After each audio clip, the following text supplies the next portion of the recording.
We've been learning Masechet Ketubot, and as great as the Rebbeim are at bringing the Sugyot to life, you're spending a considerable amount of time learning it in theory. And as a Kallahs teacher, Leora Bednarsh is somebody who does this in practice, teaching Kallahs exactly what goes on in a marriage. And we're here to hear some of that wisdom, for her to share some of that wisdom for the practical parts of marriage, what Kallahs would want us to know.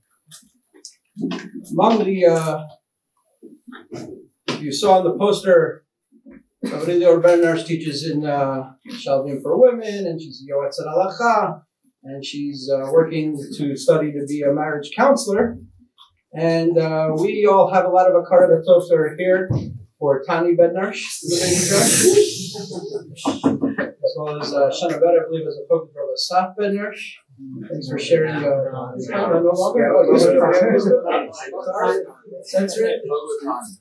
But nonetheless, and I personally have a Akara Tov because Rabbi Leora was the Kallahs teacher for my Yeshivat. So it certainly makes her somebody whose wisdom is worthy for us to hear. So please give her your attention. I have to say that it's a little bit out of my comfort zone to be here. I've spoken about marriage endless times to young women, whether it's in high school, post-high school, Kallahs, married women. I teach how to teach a Kallahs class. I have never spoken about it in this forum, and certainly not with this quantity of people. So thank you, Yonatan Shai, for the opportunity. I mentioned I took it as a vote of confidence that I had taught his wife, and he asked me to come here. So I think that's kind of nice. And I see some esteemed Rabbanim in the audience, and my son Tani. And it's a pleasure to be here. I've been doing a little bit of research in terms of just asking some young women, what would you like, to answer the question of what would you have liked your husbands to know going into marriage. I also asked my sons what they would have liked to know or what their wives would have liked them to know going into it. And that's going to be the basis of some of the comments that I'm going to speak about tonight. I would like to leave time for questions, and also toch kadei, if anybody has any questions, want to respond to something that I've said, clarify, or something that you're more interested in hearing about, then please feel free. So I want to start with talking about, I'm going to actually read to you from a paper that I wrote over the summer. We had an interesting class in Wurzweiler called Philosophical Foundations of Social Work, and it was really, half of it was based on the Lonely Man of Faith of Rav Soloveitchik. And we had to write an assignment about kind of a topic and see it through the lens of Lonely Man of Faith. So I assume everybody's somewhat familiar with Adam 1 and Adam 2. And I want to just read a little bit of what I wrote about this. Marriage can be perceived through the lens of both Adam 1 and Adam 2. Marriage can be a legal agreement between two parties who have similar goals and who understand how they can mutually benefit each other. I assume that the impetus for this talk was the impression from learning Masechet Ketubot, I assume is somewhat in line with the Adam 1 approach. Is that accurate? Okay. Each can use the other to achieve their goals and satisfy their needs. These can be goals relating to creating, as in creating a family. There are financial benefits to living with a partner. Sexual satisfaction depends on another. Many marriages consist of a utilitarian partnership between two people who have mutual goals and who need each other to reach those goals. There are also many marriages in which one partner dominates, using the other partner to reach his or her own goals.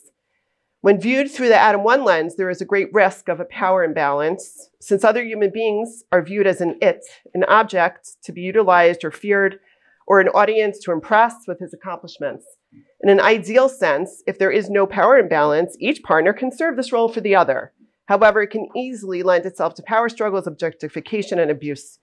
Emotional connection, empathy, and love are not a part of the Adam 1 self-sufficient, egocentric typology. The Adam 2 typology views marriage as being a covenantal partnership where two people find each other after searching and sacrificing. Eve fills a need for Adam, who has made himself vulnerable to have her in his life.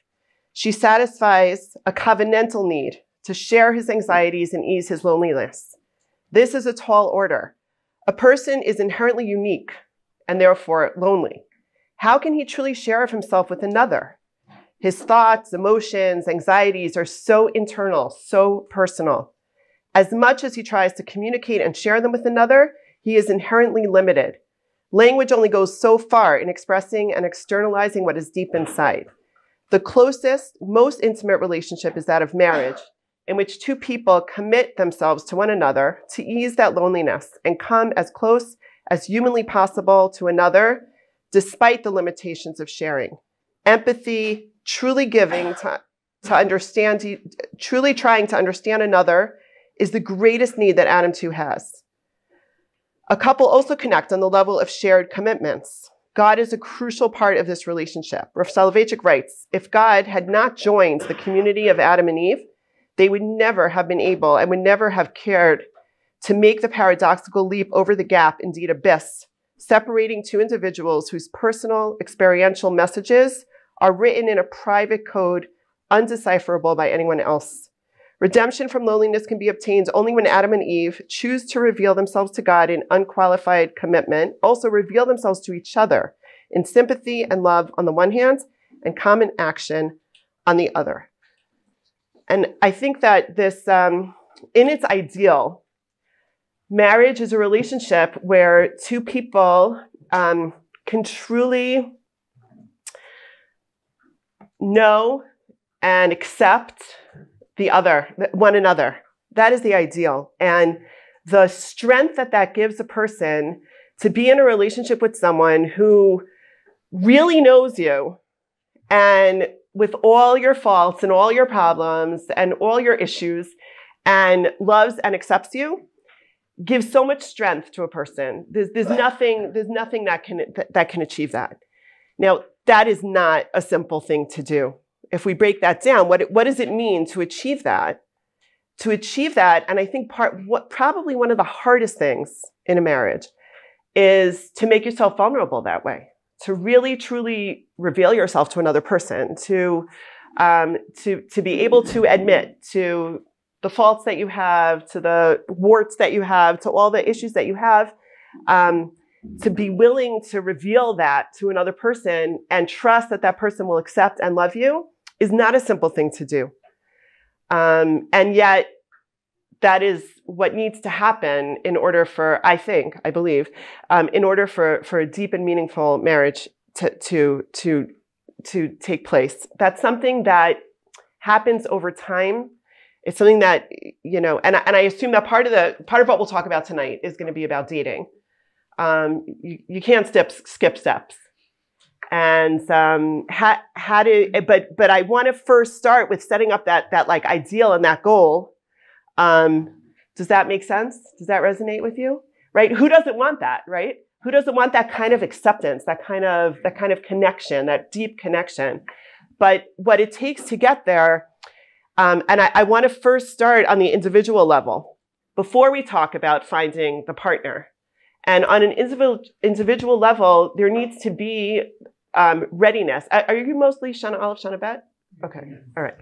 So nobody's engaged yet? Is that okay? So I want to talk about like what does it take, and this is really, I teach young women your age and a semester course about marriage, and the goal is I think it is something that takes a lot of for it to be successful, takes a lot, is worth putting a lot of thought and preparation into. And there's a lot of internal work that goes into that. And that I think is what I want to start with. Where does a person need to be in order to be ready for that kind of relationship? And the answer to that question, I mean, it's really complex, but if I could summarize it in a couple of words, it's self-awareness. A person needs to have a certain amount of self-awareness that doesn't mean that you have to know that you're perfect, right?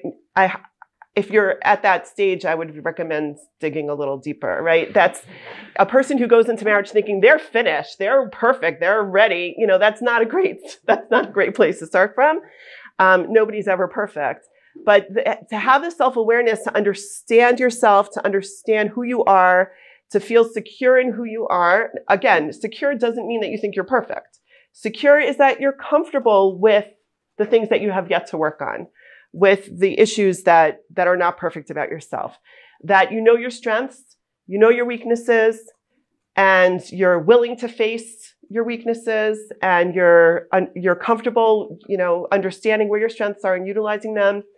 And what I'm saying, I'm simplifying, but that's not a simple place to be. That takes a certain level of maturity, self-confidence, self-acceptance. And I really do believe that's necessary to be in a healthy relationship, is to really, because if what I described was, well, then you reveal yourself to another person. You have to be able to do that. And if you don't know yourself, how are you going to be able to do that? And if you don't know yourself, how are you going to really be able to trust that the other person knows you? And so I think a lot of the work and a lot of the preparation for marriage is working on yourself, is working on your own midot, working on your own, figuring out what your value system is, figuring out what you want out of life, all those big questions. I'm not saying to have all the answers, right? We never have all the answers, but to have a direction and to have a certain basic sense of, I'm a good person, I'm where I want to be, and now I'm ready to share my life with somebody else. And the issues that can stand in the way, there are a lot of issues that can stand in the way of that. And there are a lot of struggles that people have, whether it's mental health issues, whether it's past traumas, whether it's a lot of issues that are, lurking in everybody's person. They need to be acknowledged and addressed, and to suppress and think that, it's going to be okay. It's going to be okay. It's going to be okay. If there are real things that are troubling, it often does come out in a relationship. There are things that you think will never be an issue, and then when you're faced with another person who really wants to know you, and you're hiding something, I'm not going to say it's an impossible situation, but it puts a lot of pressure and a lot of weight that often is easier to deal with if it's out in the open, if it's something that you've addressed. I'm going to quote something from a good friend of mine who's a psychiatrist in the religious world. So she gets asked a lot of questions about shidduchim, and she gets asked about, like, well, my daughter was read a shidduch about this guy, and he has X, Y, and Z in his history, and should we consider it? And my friend Jenny Goldstein says it's a pet peeve of hers. She says, what do people want? Somebody who's a clean slate, somebody who's never faced any kind of issues in their past? How do you know how they're going to manage conflict, how they're going to manage crisis? Wouldn't you want someone who's been tested? So more important than what it is that a person has been through in their life is how they've coped with it, how they've grown through it, how they've dealt with it. So I say this both when you're thinking about yourself or thinking about the person that will ultimately be your partner. I don't think a person should be judged by what they've experienced or what has happened to them. A person should be judged by who they've made of themselves, how they've dealt with the difficulties and challenges that they've had in their life. And that's what makes a person, right? Your choices, I think, are the most important factor in what creates a person.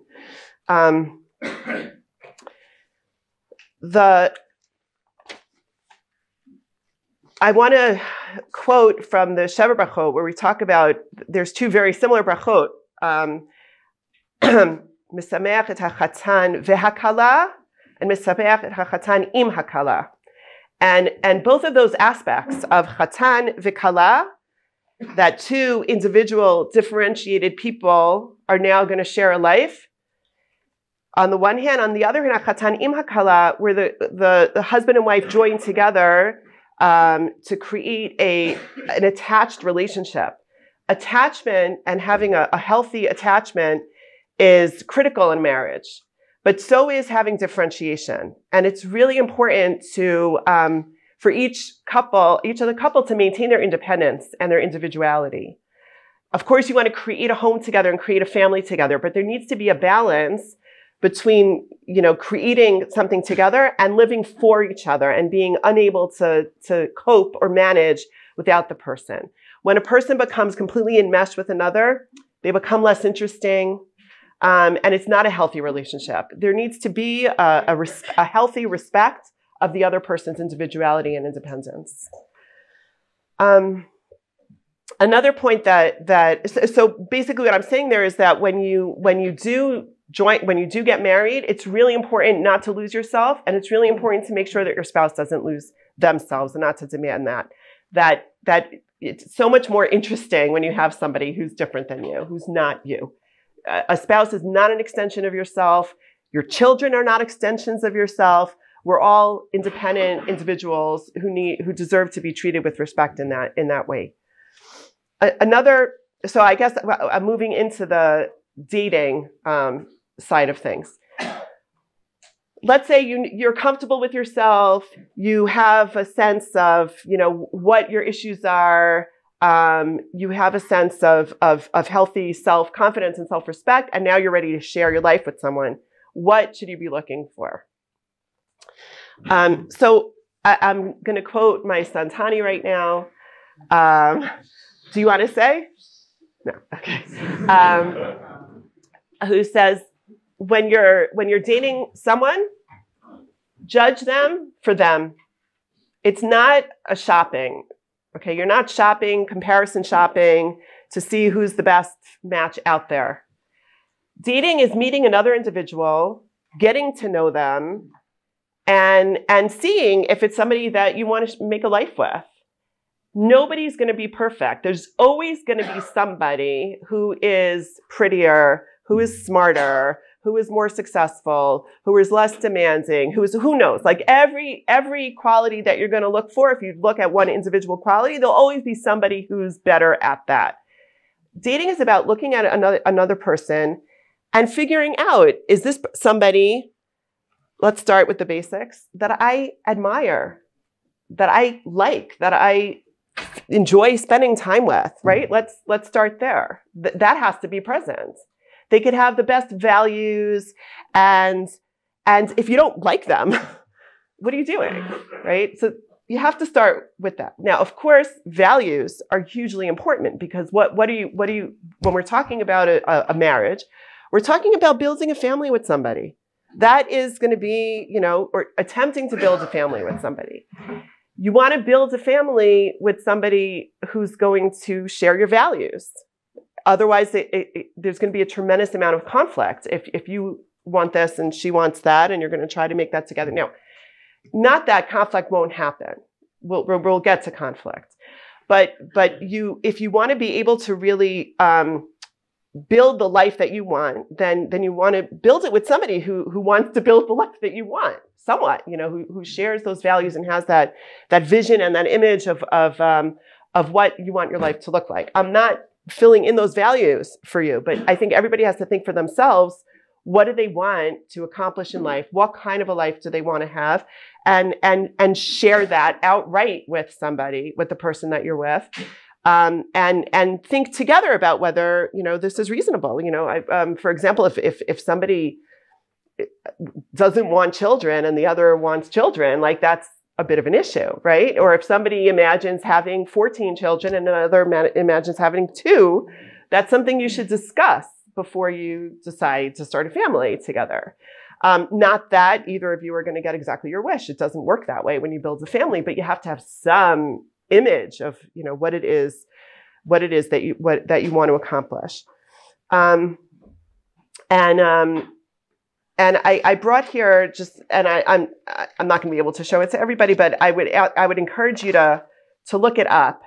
There's a researcher of marriage named John Gottman, and he has done scientific research on marriage. He has what he calls a love lab, where they invite couples to come for the weekends and they hook them up to all sorts of machines testing their heart rate and sweat, and they record their conversations and track them over a number of years. And based on what they've seen, they can they've picked up on elements that are present in healthy relationships, and which is going to be the basis of what he calls the sound relationship house, and elements that are present. If they're present, he calls it the 4 horsemen. If they're present, then that shows that a relationship is on its way to doom. And based on this, he created this graphic called the sound relationship house, which I encourage you to look up. But the pillars, he calls trust and commitment. Those are the pillars that hold up the house. And then there's different layers. And I want to talk, I'm going to talk about a number of things here, but I want to start with talking about building love maps. That's the foundation, he says. What does that mean? To know one another's worlds. The basis of a relationship is friendship. What does that mean? The basis of the relationship has to be an interest in one another, a connectedness, a wanting to know the other person, a desire to understand the other person. And in several he has a number of books. In several of the books, he has these great, just lists of questions to ask one another, to get to know one another. And there are all sorts of games that are, dating games. I think they're based around this, to just really get to know one another. And that process, that's part of what dating should be about, really getting to know the other person. And getting to know one another has to be the basis. That's the basis of friendship. That's the basis of admiration. That's the basis of respect for another person. And so the next level is share fondness and admiration. That has to be the basic that you have to like one another.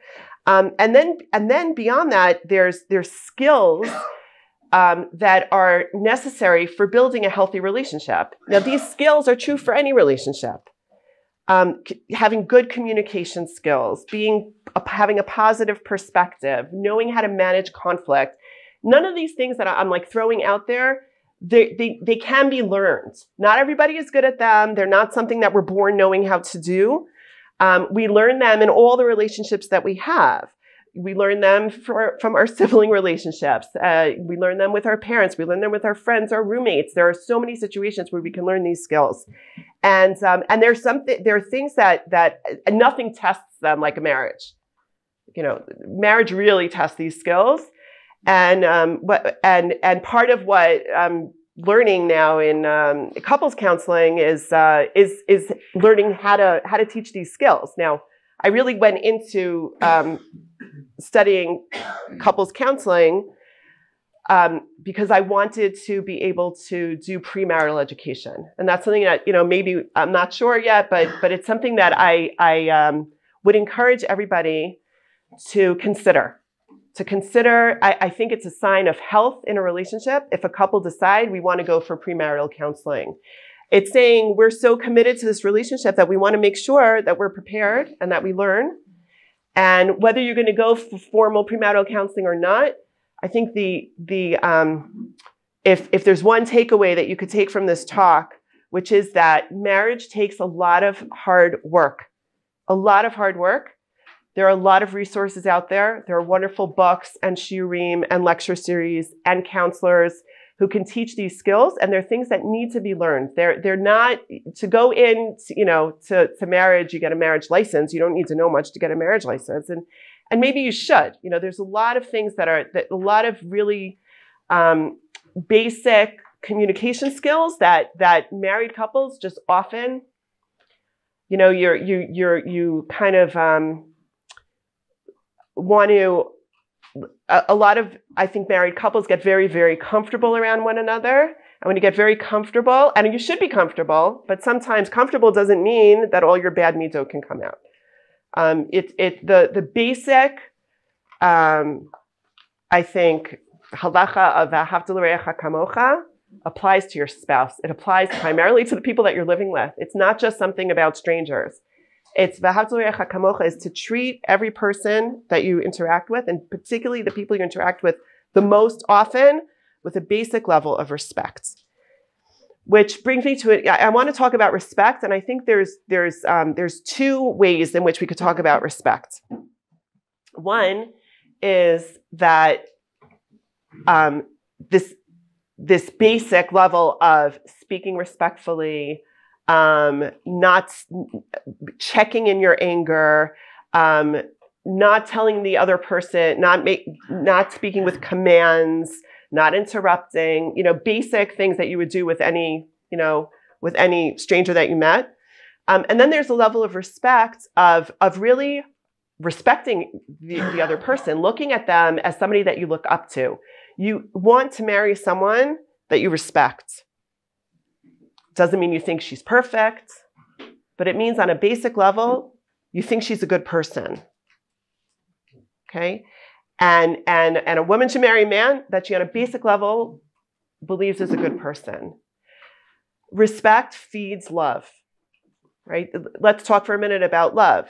How do you define love? I'm not going to try to define love, but I'll tell you what it isn't, and it's not infatuation, right? The early stage of a romantic relationship is amazing and wonderful. It doesn't last. It can't last. It's not meant to last. There's something about it that's not real. It's wonderful, and if you don't go through it, then maybe there's something wrong, and you should expect to have that wonderful adrenaline rush, and that feeling of a high when you first are in love with somebody. But you have to be aware of the fact that it's not meant to last. I don't mean that to be depressing. I mean it to say it develops into something that's more real and that's more satisfying. And it shouldn't trouble you if, when you come down off that high, that it's something to look forward to settling into something that's so comfortable and that's so meaningful and so real. And it takes a lot of work. The laws of nida help a lot with, the infatuation stage is a stage of having rose-colored glasses on, where everything, you focus on the positive of your partner, and that's amazing and wonderful. And it's something that you should make an effort to keep on doing. Hilchot nida help with that, having that time period of anticipation, and it kind of can take you back to the excitement of the beginning of the relationship. But it's a choice to keep the rose-colored glasses on. It's a choice to notice the positive, right? What's so wonderful about that time period is that all you see is the positive, but it's a choice to notice the positive in the people around you. I mean, just think about the people who you like to be around. They're usually the positive people, the people who know how to give a compliment, the people who know how to smile and how to notice positive things. In a relationship, there comes a time where you have to make a choice to notice those things. At the beginning, they're all over you. It's all you see. But as things settle down, it becomes a choice. It becomes a choice to put things, the negative things in perspective, and to choose to notice and focus on and compliment and bring out the positive things in the person that you're with. And to help with this, I think there's something that I heard once many years ago it's a way of framing this issue that I find very helpful in all relationships, and especially in a relationship with yourself. Every mitzvah has a flip side. Okay, if you think about somebody who's like super organized, and that's something that you really respect in them, especially somebody who's messy might like look at somebody who's super organized and say, wow, like I really admire that about the other person. The flip side of that is they might be really uncomfortable with a mess. And think about how that plays itself out in a relationship. Or think about, you might admire a woman who's like really ambitious and really accomplished. But on the other hand, it might mean that she's not as laid back and doesn't have so much free time. They go together. And nobody can be perfect in both sides of any mitzvah, except for God. And so when you I think applying this to myself, when I heard it framed like this, and I could think about the things about myself that I find like frustrating and irritating, and I wish I was different. And sometimes when I think about, well, if I wasn't this way, then I also wouldn't be that way, which is something that I really think is a strength of mine. So I've come to accept it in a different way, that it's just part of who I am. And I think when you look at your partner and you can say, well, I find it really annoying that she X, Y, or Z, let me think for a minute about what the flip side of that might be. And it might be what you really love about her and what you really cherish about her and you wouldn't want it any other way. And it helps you to accept the other person for who they are. And I think that it's something to really think about. It's a tactic. It's a way of maintaining a positive perspective, of looking for the good, of even when there's something that's negative, you can spin it around and find a positive perspective. And having positive thoughts and is really, really important. Positivity can overcome a lot of communication issues if you have a lot of positivity in your relationship. And it's something that you have to keep working on as life gets busy, especially Be'ezrat Hashem, when you have children and there's so many things pulling at your attention. Infusing positivity in your relationship is a commitment that you have to make in order for it to keep going. That means making time for one another. It means choosing to look at the positive. It means choosing to do things that bring out the sides of each other that were what you fell in love with to begin with. Those are all choices that you make. You can't, marriage is not something that you can just slide into and it's all going to be okay. It's something that takes a lot of effort. And I don't mean to make it sound like a drag. It's what the most rewarding work that you could do is put time, thought, energy, learning, research into building a healthy relationship. Communication skills are critical. And before we get to communication skills, I pull out a list from a list of comments that some recent young married women said we should speak about. And this I heard from several people. Anybody familiar with the book, The 5 Love Languages by Gary Chapman? Just a handful. Okay. So I'll tell you, I was exposed to it. Shani Tarragon showed me it a few years ago, and I thought I had a good marriage. It really improved things. The 5 Love Languages is a book that basically the theory is that everybody experiences love in a different way. And usually the way in which you feel loved is how you express love, and you assume that that's how the whole world experiences love. And being aware of the fact that there are really variations in what people find fills them is really important, and really understanding your spouse. So the 5 love languages, and help me out if I don't remember, there's physical affection, gifts, acts of service, words of appreciation, and quality time. Those are the, and sometimes, a person can feel that they're trying to, express love for their spouse, and the spouse is just not receiving it. And part of it might be because you're not speaking their language. And this is a very important basis of really understanding your spouse. It's a way of looking at other people. And I'm going to quote Tani again. And this is the fundamental idea here is that not everybody thinks like you, feels like you, experiences the world in the same way that you do. And at the basis of a healthy relationship is the ability to see the other person and to see things from the other person's perspective, which is called empathy. And really being able to be in your partner's shoes and experience what she might be experiencing. You say something and you mean X, and she reacts in a way that you totally don't expect. Ask her, what's going on? Try to think about what, from her perspective, how is she experiencing it? And be open to the fact that it might be totally different than anything you've ever thought or experienced before. And being able to see things from the other person's perspective is at the basis of having a healthy relationship where you can really connect with another person. You need to be able to see them. You need to be able to understand them. And empathy is a huge part of that. And just the 5 love languages is just a way of looking at it where it's pretty, it's pretty simplistic, but it can be very powerful.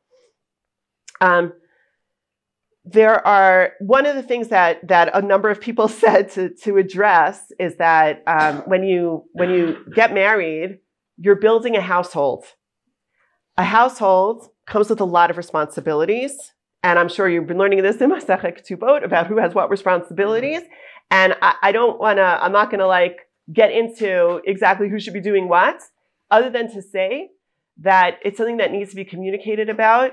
Expectations need to be clear and reassessed and reevaluated, and made a plan made. And I think in general, clear communication is much more helpful than assuming that people intuit what you're thinking and what you're feeling and what your needs are. And it's not a simple thing to do.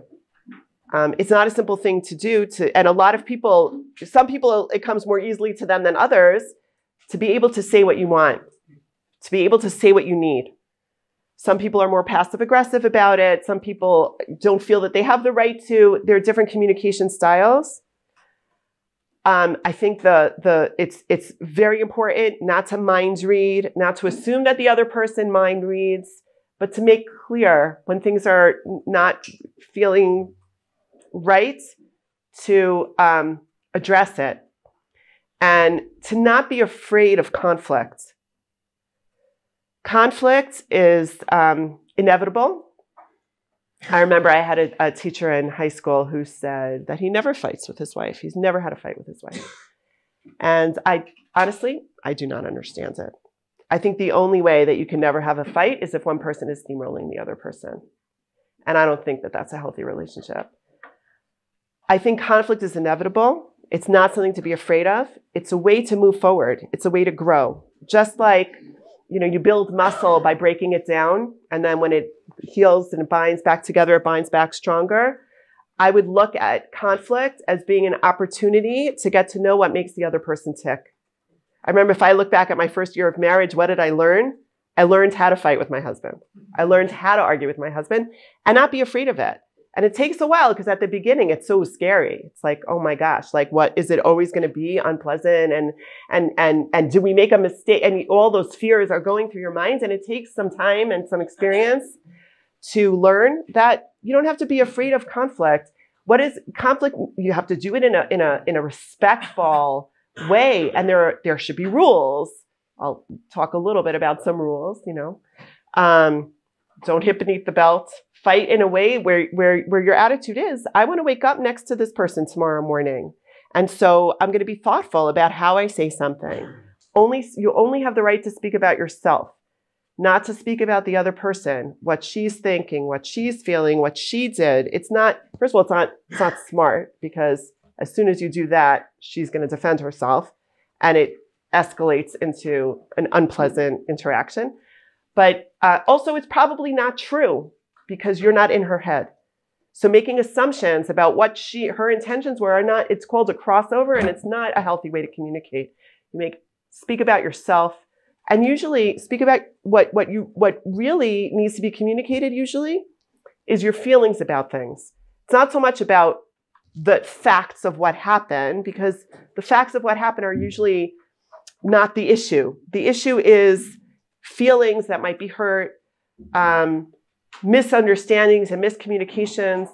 And in order to get at that, then you need to talk about your feelings. Now, I know I'm talking to a group of men who might not be so comfortable with the idea. I don't know. Am I making assumptions? But I think you need to get used to talking about your feelings. And I'll say, your wife, Be'ezrat Hashem, that's what she wants to know. She really wants to know you, and she really wants to know how you feel. And it's not easy to do, but it's the most helpful and effective way of getting close with another person is to talk about your feelings. And I think that it's something that, it's something so wonderful to be able to do for a lot of, my understanding is a lot of young men who have their first girlfriend and then it breaks up. It's heartbreaking because for a lot of men, you tell me if I'm getting this right, but it's the first person with whom they were able actually to share their emotions. And there's something, because am I totally off base? No. So being able to share your emotions with another person who can accept them and it's the best way to get close with a woman is to talk about your emotions. I'm not saying to use it as a trick or a tactic. And I'm going to quote Tani again about playing games. It's not a game to play. And what it means is and this is, if I go back to where I started, this depiction, I don't know if anybody else was intimidated by what I was describing about really revealing yourself to another person, making yourself vulnerable to rejection is part of dating. There's no other way.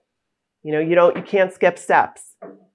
And getting to know another person means revealing yourself to them and seeing whether they're going to accept you. And she might say yes and she might say no. And that's really scary. But it's a necessary step. Because if you can't do that, then how are you going to develop that intimacy, which is accepting another person as they are? Which brings me to talk a little bit about expectations and change.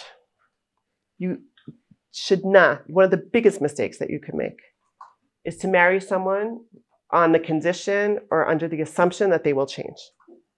Now, Baruch Hashem, people are very capable of change. But you can only change yourself.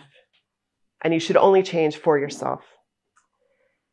And when you marry someone, assuming that they're going to change, or on the condition that they're going to change, and I don't know how much men do this. I know that women do this a lot. It's not only foolish because, the disappointment that will ensue when it doesn't happen, or if it doesn't happen, it's also not respectful.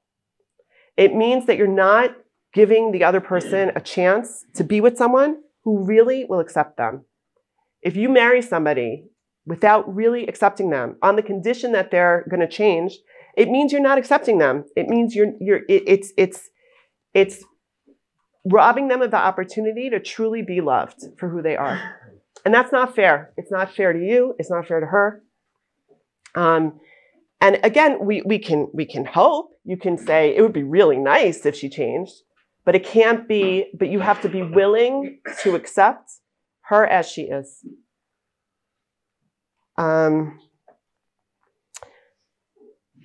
Another factor that I think people don't necessarily recognize the importance of. Some of the issues that come up between couples that are, some of the worst issues, hardest issues to deal with, that are important to really put on the table before you get married, as unpleasant and unromantic as it seems, are expectations in terms of finances. How do you want to run your household? What are the expectations in terms of who's going to be earning and how much and what our lifestyle is going to be like? Those are the issues that couples fight over tremendously and are smarter to be somewhat, you get a sense of their values and how you're going to manage things going in. In-laws issues can be very big. I hope it's obvious, but your commitment is to each other and not to your parents, right?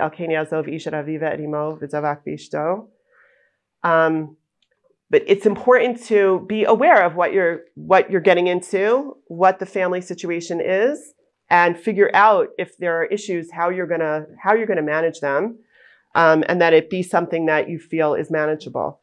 If you see something troubling in your partner's family, in terms of, let's say, her parents' relationship with each other,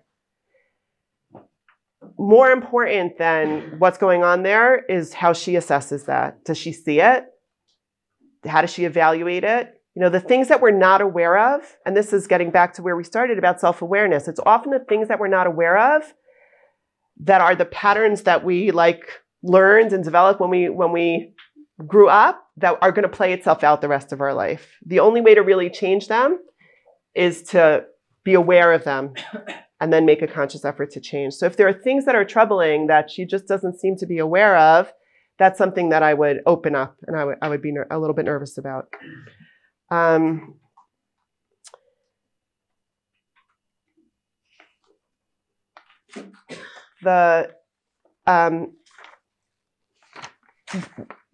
One of the things that John Gottman talks about a lot is about being, in terms of managing conflict, is something called a soft startup. How you start a conversation is often going to tell how it's going to go, right? So finding ways of raising issues of concern in a kind and soft manner will change the whole tone of the conversation. And being open to accepting your partner's influence is a very, very, very healthy sign in a marriage, of being, understanding that it's not, I don't have, the only way to think about things, but that you are going to discuss it together, and being open to learn from one another, turning towards each other instead of away. When you're upset with the other person, instead of going away from the other person, go towards the other person. That shows so much trust.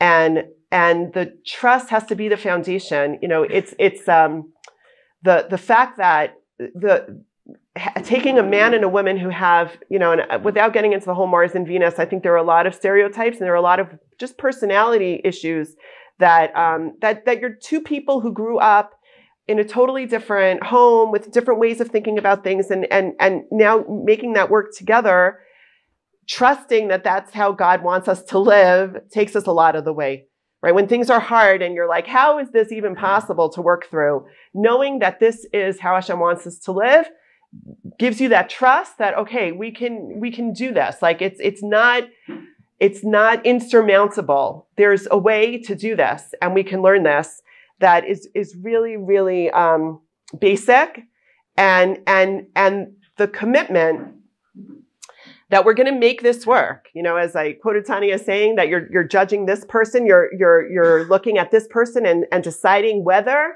you want to commit yourself to this person. That's what dating is about. It's a choice. We talk about, and don't have time to get into all of this, but if you think about the concept of basheretz and, what does it mean that God chooses a spouse? Ultimately, it's bechira chavshi. You're making a choice. And that choice is, do I want to commit myself to this person? Is there enough here, enough respect, enough admiration, enough shared values that I want to make a commitment to spend my life with this person? It's not, is there anybody else out there that's better? That's not relevant. The only thing that's relevant, and because I'll tell you, it's not as if you get married and now you don't see any other women. There's nobody else that could possibly, it's not true. There's always going to be somebody who's funnier, who's prettier, there's always going to be somebody who's more of X, Y, or Z. But when you get married, it's a choice to commit yourself to this person. And that's a commitment. It's a commitment to that all your emotional energy, your friendship, is going here and not outside of this relationship. I'm not saying you can't have other friendships. Other friendships with women, I'm not recommending. But because the foundation of the relationship is a friendship, and that energy of who's going to be the first person I'm going to tell, who do I want to share my life with? That energy should go within that marriage, and that's what keeps it strong. I would like to give a few minutes for questions, please. Yeah. So the Rabbanit discussed marriage upon friendship, especially, and I find that it's certainly true that, especially in modern marriages, friendship is a crucial integral component. But I think in Chazal and in Tanakh, we find the greatest friendships are not in marriage, but are outside of marriage, and typically not even between men and women, but between men and platonic. So how do we relate between? Obviously, a lot of the tips are relevant to both types of friendships. I don't know if I can really speak to that, because there's a lot that the Torah doesn't address directly. There's a lot of things that I think are just assumed and foundational. So, the friendships that are singled out are unique. They're singled out because they're unique. So I don't know if I answered your question, but I'm not. It's not something that I worry about or think about so much. Yeah. So we spoke a lot about in a relationship being open with one another. Yeah. Are there any things that a husband or wife shouldn't share with one another, either about things from before the marriage or things that come up during the marriage? Okay, that is a great question, and I'll tell you that on Shabbat the question was, are there things that a couple should not share with each other? I'll tell you. I'm taking a class on couples counseling at the Family Institute, and my teacher, who's a very experienced couples counselor, happened to be at our next door neighbors for Shabbat. So we went. My husband and I went, and we were sitting and talking, and I was telling them about this about this class I was going to be giving, and do they have any thoughts? And it just came up. That exact question came up among some of the people that were there. And I've always felt, that on the one hand, secrets can be really harmful, right? Just from the perspective of, like, if you have this deep, dark secret, and are you always going to be thinking to yourself, well, if she really knew me, then she wouldn't really accept and love me, and that element of it, I think, is really where you have to address that in some way. Now, does that mean that every detail of everything you've ever done in your life needs to be shared? I don't think so. And I think that it could be that there are certain things that, like, you don't need to be graphic about, or you don't need to share at all. But I would say, as long as you have accepted them about yourself. Do you know what I'm saying? Like, if there are things about yourself that you really feel that nobody could accept this about me, I think that's something that needs to be addressed before you're ready for a relationship. If there are things that you're like, I know that this is in my past. I know that it's something that I've dealt with. I've moved beyond and I'm comfortable with, and I can feel loved even if I don't share this, then I think it doesn't need to. If you think that those details will be damaging, and why do they have to be in her head, then I think that might be a legitimate reason. This is a very recent thought, but I'm glad I prepared for that question, but I think it's, I think that's where I would draw the line. Like, if you, I think everybody deserves real acceptance. And do you need it from another person? Or is it enough from yourself? I think you need to question yourself about that. Does that answer your question? If there's something that you think may potentially be damaging, but you're okay not sharing it because you've accepted it in yourself, is that still a problem that there is?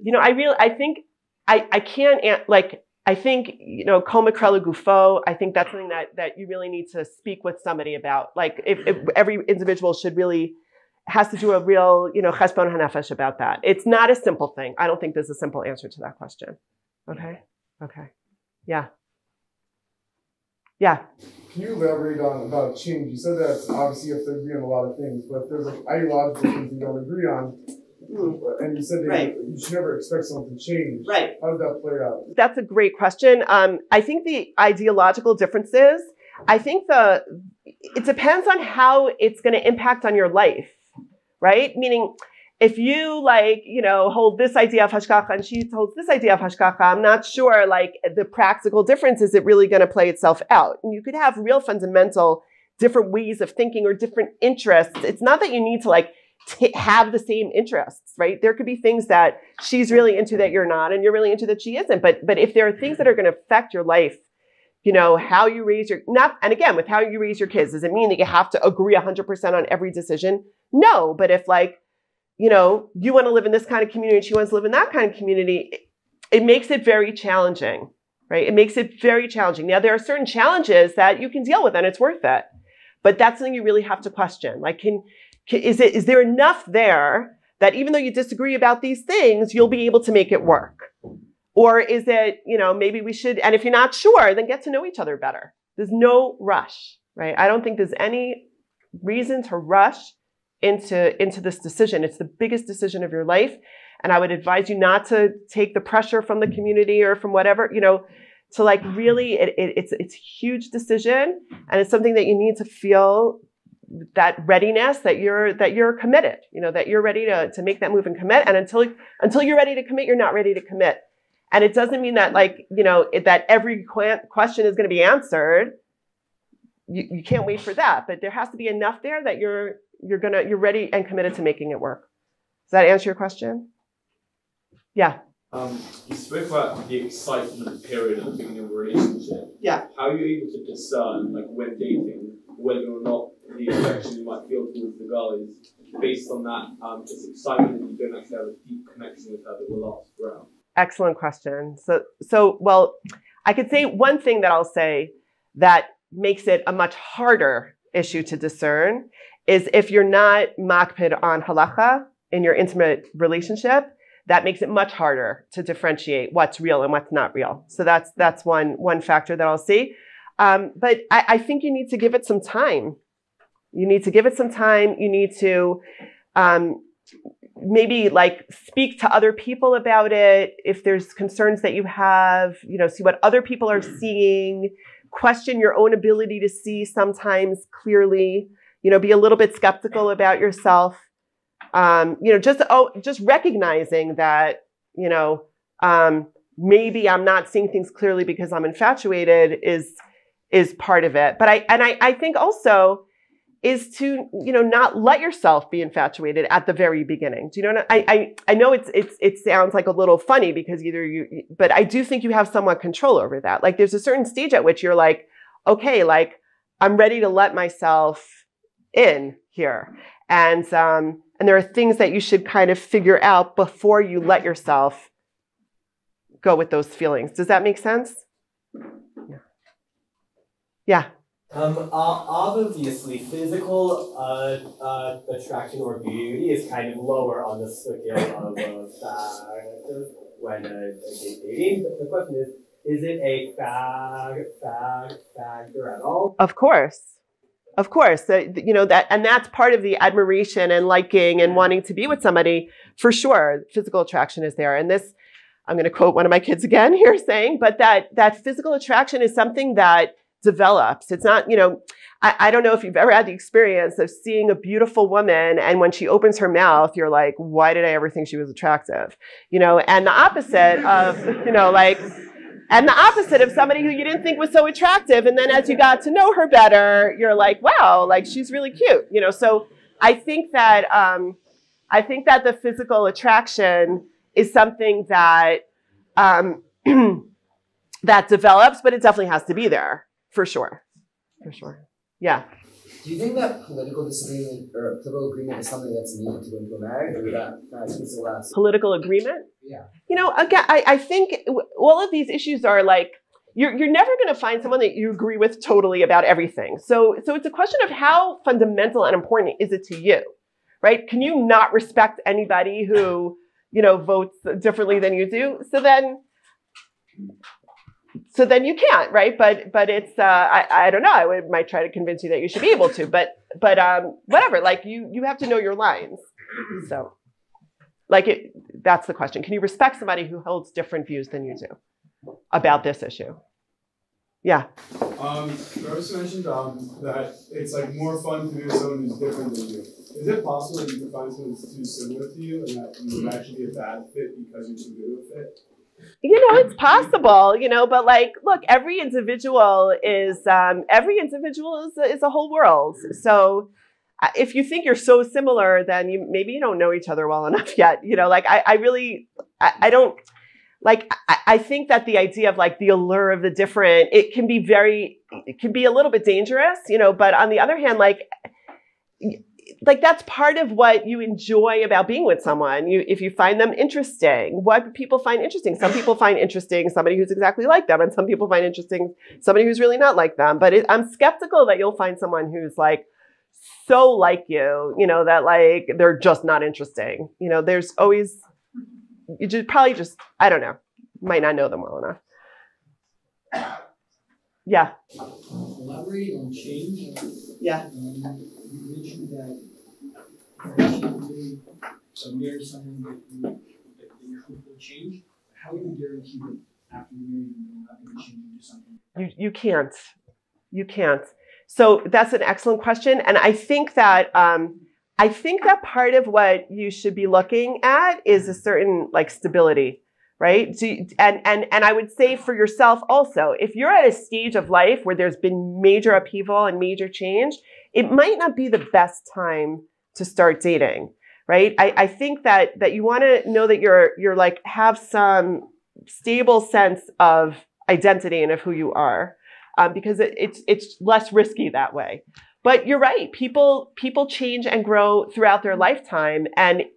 But the thing is though and that's where the friendship I think really comes in, that if you really connect and you really get to know each other and you really like and share values, then you want to grow together, right? And now so that sometimes like I think when people really grow apart, it's often because they've lost touch with each other, and then they've grown apart. But if you stay in touch, then you're always checking, and again, there's no guarantee. And that's an excellent question. But I think part of that issue is the stability and the effort that you put into your relationship to be sharing things and growing together and really in touch with each other with your finger on the pulse of what's going on in the other person's life. Yeah. Are most couples capable of attaining this confidence that they need to have in order to get married, while also observing halachic norms in terms of total, absolute physical boundaries? Okay, I can't speak for most couples. I have no idea. But I can say that, and it's a pet peeve of mine that I've heard, even mechanchim saying, well, nobody's really shomer negia, and like, I think that's like lifnei iver, in the biggest sense. People are very capable of doing it.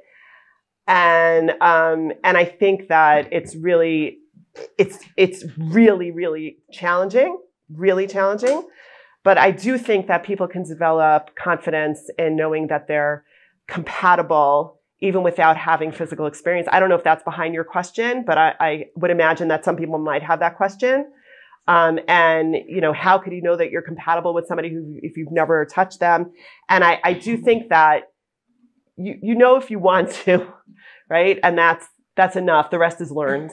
That's what I believe. And I do think that there's only a hope of being able to really keep halakha if you keep halakha, like the laws of yichud, very significant, like really in a very machmir way. I think it's very advisable to do that when you're dating.